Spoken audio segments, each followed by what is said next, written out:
দুইটার সময় তওবা করে লাভ নাই। একটা হচ্ছে মৌতের যন্ত্রণা শুরু হয়ে গেলে, মৃত্যুর যন্ত্রণা শুরু হয়ে গেলে আগে পা থেকে শুরু হয়ে আস্তে আস্তে গলার দিকে আসে। হাদিসে যেমনটা এসেছে, সূরা ওয়াকিয়ার মধ্যেও আছে যে পায়ের দিক থেকে যন্ত্রণা শুরু হয়ে আস্তে আস্তে আস্তে আস্তে এই গলার দিকে আসে, এবং আত্মাটা গলার এখানে যখন চলে আসে, এখান থেকে মালাকুল মউত আত্মাটাকে নিয়ে চলে যায় এবং চোখ দিয়ে তাকিয়ে থাকে মানুষ। রুহটা চলে গেলে মানুষ চোখ দিয়ে তাকিয়ে থাকে, দেখবেন এই কারণে মৃত ব্যক্তি তাকিয়ে থাকে, চোখ খোলা থাকে। এবং তখন আসমান থেকে সিঁড়ি নামিয়ে দেওয়া হয়, ওই সিঁড়িতে করে আত্মা চলে যাচ্ছে, ও তাকিয়ে দেখে যে আত্মা চলে যাচ্ছে।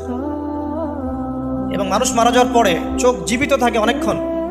মেডিকেল সায়েন্স যারা পড়েছে তাদেরকে জিজ্ঞাসা করবে, মানুষ ডেড হয়ে গেলেও চোখ দেখবেন আরও কয়েক ঘন্টা, হয়তো আরও নির্দিষ্ট একটা সময় পর্যন্ত চোখটা কিন্তু জীবিত থাকে।